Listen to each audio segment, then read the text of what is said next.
the rook is gonna do, right? All right, I like this. Good tempo on the queen, right? Stop me at all costs. I say, you know what? Let me just get rid of that knight there. Yeah, you're putting too much pressure on my queen right now. I don't need that. All right. Sensible recapture, right?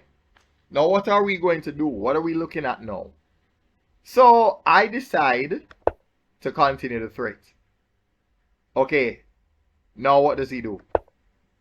All right, he does that. And I didn't get hasty. What I did was this.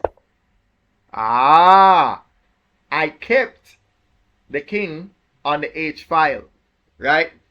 That was very important for me to do, because by doing this, I restrict the king's movement, right? I needed to have the movement of the king restricted, right? That was very, very, very integral, right? So I definitely wanted that as part of the plan. So, what did I do next? Or what did he do next? Okay, now I see where he was, because he's looking and saying, boy, I need to make space for my queen to come and defend that king over there. What did I do? Now, this is the beginning of my attack. And I promise you, this is the wonderful thing about this game, right? You will have an attack, and your opponent forces you to change the direction of your attack, and you still manage to pull off something. Wait, hold on.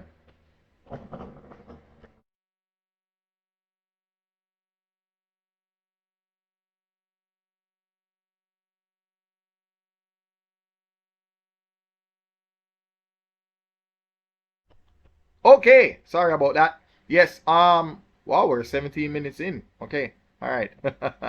Let's see how long it's gonna take for us to get to the rest of this game. I think this was 38 to 39 moves, I think. Let's see. All right, so he does that. He pushes the pawn to get the queen closer. I had my eye on h5. I don't know. I should have been more subtle. I probably should have gone to f2, and then, but then, yeah, no, it's all right. No, this move made a lot more sense. Threaten it immediately, because otherwise I run the risk of just dropping the rook on the h file. The king goes over. I move the queen to the g file, and then the king gets to escape. I didn't want that. So I might as well threaten the mate. And of course, there we go. Yeah, he puts his eye on the same square. He's like, nope. I'm going to guard that square so that just in case you step there, it's a landmine. I take advantage of the free material. Right? Now that did a lot for me. Right? Capturing that pawn helped a lot, because now my rook can now safely go to g5. And I should have thought about that. Yeah, but time is going, and in the game, the pressure of the game, you're not doing what you thought you would have done. Time pressure makes you consider the best move in the moment, right? So let's see how this played out. This was wonderful, actually. Oh my God, I love this. Even though this move is happening to me, I love this, because this shows you that variety is the spice of life. Yeah? Your opponent is forcing you to look elsewhere, and thus creating an even stronger attack than what you would have originally done. Let's go. Alright, so this is a hanging piece, and we don't want that to just be taken for free. At least my opponent doesn't. Alright, so you protect the knight. Wonderful. Now I had an idea. What was it? What was I gonna do? You know, there's so many things that could have happened. But, maybe it could have gone awry as well. Ah, that's an idea. Imagine capturing the pawn on e6. The bishop takes. You drop the rook in front. Because, of course, if he doesn't capture that knight, I could, put the king in check. But I never even need to do that. But you know what? That didn't happen. Let's see what I did.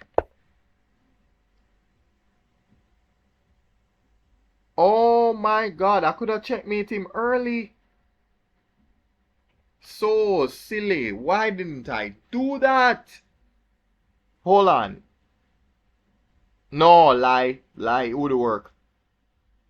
It would have been premature. It would have been premature. Because remember, the queen is still looking at h5. We'll see exactly when it happens. So let's go. So I move my knight here. Why did I do that? I wanted to open the file I wanted to open up the C file. No, he lifts up the rook and also provides protection for the check that I could deliver at some point in time. So he guards the h5 and now he's guarding the possible check that could be coming on g7. And also preventing the fork of the rook and bishop. So good job. Good job. Now, look at me. I am threatening the possibility of taking that rook on the occasion that the knight decides to move out the way. Let's say the knight decided to move to, say, d6. Then I'll get the rook for free, putting him in check, blah, blah, blah. Right? But that's if you're careless. So maybe I did this to put you on your guard and hopefully maybe forcing you to use your pawn and put tempo on my queen so that now I can say, okay, let me move somewhere else. Like, let's say, e5. Maybe e5. And then, of course, I would, try to create some strange discovery threat, something.